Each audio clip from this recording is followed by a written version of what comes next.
Votre journal, c'est maintenant sur Medi 1 TV. Merci de nous rester fidèles. Voici les titres qui dominent l'actualité. Visite officielle du roi Mohamed VI au Qatar. Le souverain a été accueilli hier à Doha par l'émir du Qatar. L'actualité régionale et internationale était notamment au programme de l'entretien des deux chefs d'État. Défis sécuritaires actuels en Afrique pour des solutions intégrées. C'est le thème du 4e Forum international sur la paix et la sécurité en Afrique qui s'est ouvert aujourd'hui à Dakar, au Sénégal.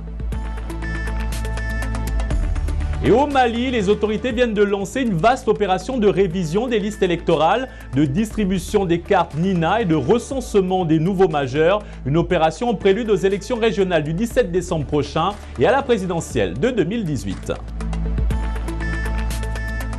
Soyez les bienvenus sur Medi 1 TV Afrique. Après Abu Dhabi, le roi Mohamed VI est donc arrivé hier au Qatar pour une visite officielle. Le souverain a été accueilli par l'émir Tamim Ben Hamad Al Thani.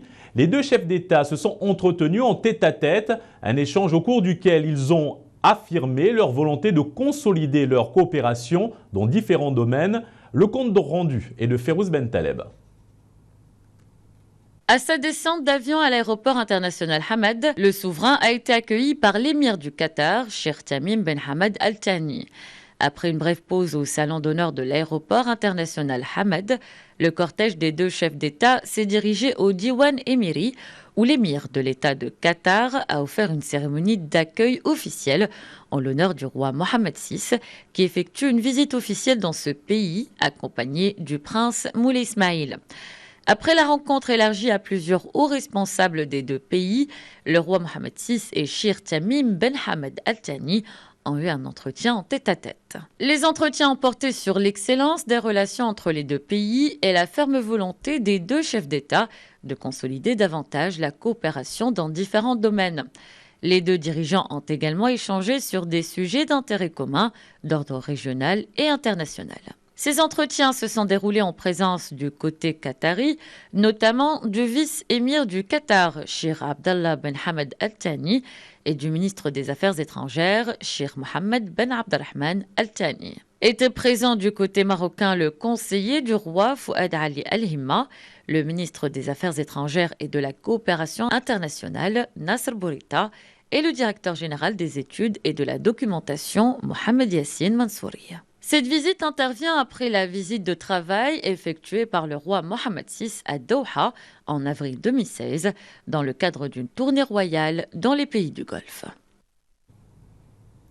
Et avant de se rendre au Qatar, le souverain était à Abu Dhabi, où dans le cadre d'une visite de travail et d'amitié aux Émirats Arabes Unis, il a visité Wa'ad Al-Karama, traduisez l'oasis de la dignité, un lieu qui rend un hommage permanent aux soldats émiratis ayant sacrifié leur vie en servant leur nation. Le roi Mohamed VI a également déposé une gerbe de fleurs devant le mémorial du martyr.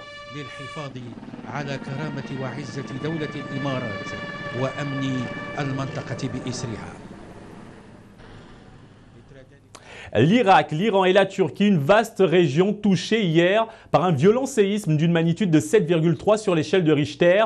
On dénombre au moins 332 morts selon un bilan provisoire et quelques 1700 blessés. Les secouristes sont actuellement à pied d'œuvre pour sauver le maximum de victimes. Les détails à présent avec ce récit de Férouz Ben Taleb.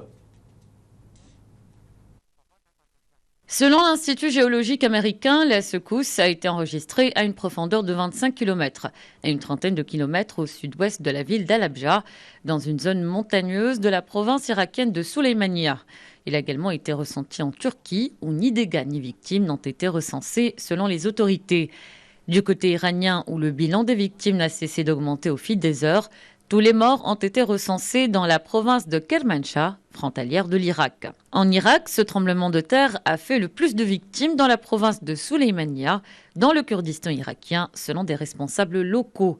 Dans l'ensemble de la province, des personnes sont sorties dans les rues au moment des secousses et des dégâts matériaux ont été signalés. Selon le site internet de l'Institut de géophysique de l'Université de Téhéran, le séisme a été suivi de nombreuses autres secousses pendant la nuit, dont au moins 3 supérieures à 4,3 sur l'échelle de Richter. En avril 2013, l'Iran avait subi à quelques jours d'intervalle 2 séismes de magnitude 6,4 puis 7,7, la plus forte secousse depuis 1957 dans ce pays. Ils avaient fait une quarantaine de morts en Iran et autant au Pakistan voisin. Le 4e Forum international sur la paix et la sécurité en Afrique s'est ouvert aujourd'hui à Dakar au Sénégal.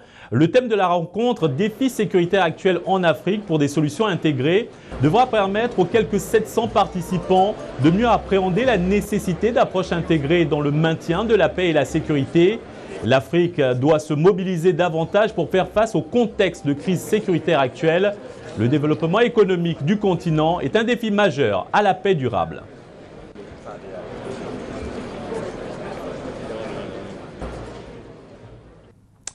La journée cruciale pour l'avenir du Venezuela, rythmée par des rendez-vous internationaux visant à renégocier sa dette publique colossale. Pour rappel, le Venezuela était le pays pétrolier le plus riche d'Amérique latine.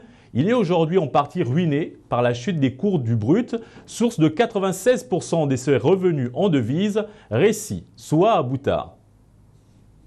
Le Venezuela ne se déclarera jamais en défaut de paiement, c'est ce que Nicolás Maduro a affirmé. Le président socialiste a prévu une série de rendez-vous cruciaux avec ses créanciers internationaux à propos de l'énorme dette publique que le pays ne parvient pas à rembourser. Renégocier la dette du pays estimée à 150 milliards de dollars, c'est donc l'enjeu de cette convocation à Caracas. Le Venezuela ne dispose plus que de 9,7 milliards de dollars de réserves et doit rembourser d'ici la fin de l'année presque 2 milliards et 8 milliards en 2018. Alors que les observateurs demeurent sceptiques quant au succès de cette réunion, Nicolás Maduro a évoqué d'autres négociations en cours avec la Chine et la Russie, deux pays alliés auxquels le Venezuela doit 8 et 28 milliards de dollars. D'après le président vénézuélien, les pourparlers avec Pékin se déroule parfaitement et un accord a été conclu la semaine dernière avec Moscou pour restructurer environ 3 milliards de dollars de créances. Parallèlement à New York, un comité spécialisé de l'Association internationale des produits dérivés se penchera aussi sur la question vénézuélienne. Ce comité doit décider des suites à donner au retard de Caracas dans le paiement de 1,16 milliard et 81 millions de dollars qui, vendredi, n'avaient toujours pas été perçus par les créanciers, alors qu'une autre échéance de 200 millions est attendue aujourd'hui. Une décision négative de ce comité pourrait déclencher un potentiel défaut partiel aux conséquences imprévisibles pour Caracas. À noter que le défaut partiel ou total d'un État peut être prononcé par son gouvernement, une agence de notation, un créancier privé ou encore l'Association internationale des produits dérivés.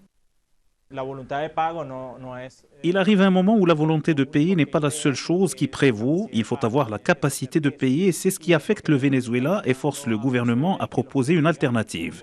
Mais cela se passe dans une atmosphère très négative, non seulement à cause du manque de reconnaissance internationale, mais aussi à cause d'une grave crise économique interne et une crise politique sans précédent.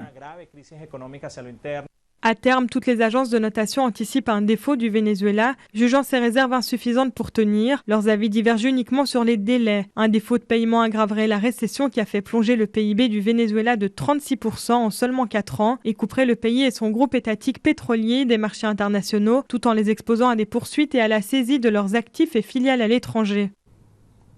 En prélude aux élections régionales du 17 décembre prochain et à la présidentielle de 2018, les autorités maliennes viennent de lancer une vaste opération de révision des listes électorales, de distribution des cartes Nina et de recensement des nouveaux majeurs. Cette opération se déroulera sur toute l'étendue du territoire pendant 1 mois. Notre correspondant à Bamako, Mohamed Danioko, était au centre de la commune 5 du district, suivant son reportage. Ici, à la mairie de la commune 5 du district de Bamako, les opérations de recensement et de distribution des numéros d'identification nationale, appelés cartes Nina, ont démarré depuis le début du mois. Ces opérations entrent dans le cadre des préparatifs des élections régionales et communales partielles du 17 décembre 2017 et la présidentielle de 2018. Placée sous un hangar, la commission de révision des listes électorales est à pied d'œuvre. Les agents gèrent plus de 30 000 cartes destinées aux habitants des 8 quartiers de la commune 5. Par rapport au temps passé, on peut dire qu'aujourd'hui, vraiment, les gens commencent à venir parce que maintenant, par semaine, on donne à peu près 200 cartes, vraiment, ce qui montre que vraiment, il y a eu une évolution. Mais les nombreux demandeurs ne sont pas toujours satisfaits. Je suis inscrite depuis 2009, mais à chaque fois je pars chercher ma carte Nina, mais je ne trouve pas en fait. Du coup, j'ai décidé de venir aujourd'hui voir s'ils ont enregistré ma photo ou sinon si je dois reprendre. Ces opérations, qui sont couplées au recensement de nouveaux majeurs, se déroulent sur toute l'étendue du territoire national jusqu'au 30 novembre prochain. Des millions d'enfants à travers le monde souffrent quotidiennement d'exploitation et de violence. En Tunisie, 93% des enfants ont été victimes de violences, au moins une fois. Un pourcentage alarmant qui pousse les responsables à parler d'un sujet encore tabou dans plusieurs pays. Face à ce phénomène, la Tunisie a demandé l'adhésion à la Convention du Conseil de l'Europe pour la protection des enfants contre l'exploitation et les abus sexuels. Les détails dans ce reportage de Najwa Bécha. La violence envers les enfants en Tunisie est un phénomène qui touche pas moins de 93% d'enfants âgés de 2 à 14 ans. Selon la dernière étude menée par le ministère du Développement et de la Coopération internationale en collaboration avec l'UNICEF.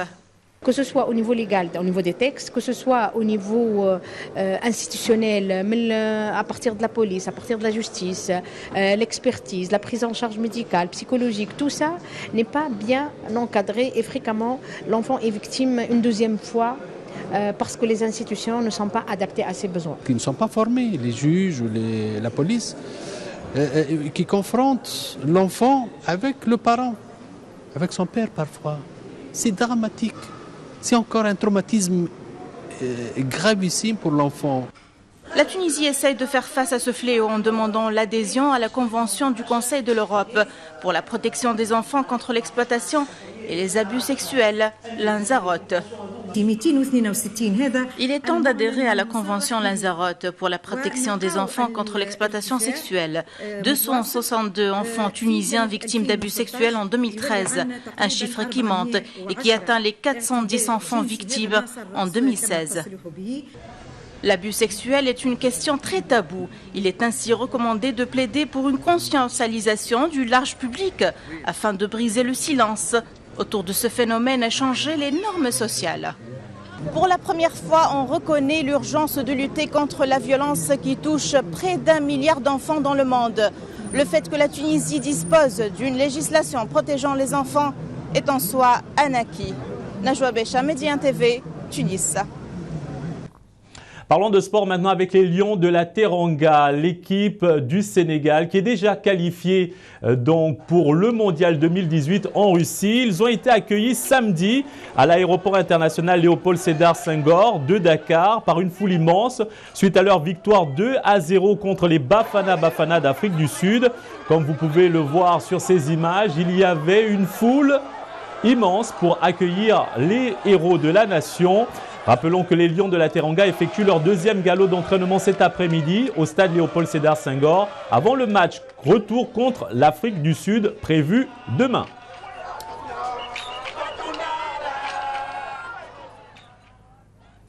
Et quelques mots d'environnement maintenant avant de clore cette édition, notamment avec la COP23 qui se déroule actuellement à Bonn en Allemagne. L'acteur et ancien gouverneur de Californie, Arnold Schwarzenegger, était hier l'invité d'honneur en clôture du sommet des élus locaux et régionaux organisé en marge de la COP. La Californie à elle seule représente la 6e puissance économique mondiale, très enclin au changement climatique. Elle est aujourd'hui l'un des leaders en la matière, d'autant plus que le président américain Donald Trump a annoncé son intention de retirer les États-Unis de l'accord de Paris.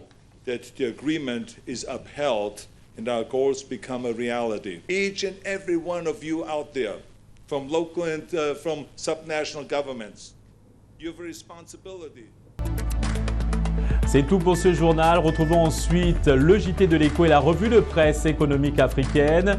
Merci de nous rester fidèles. Bonne suite des programmes sur Médien TV Afrique et excellente semaine.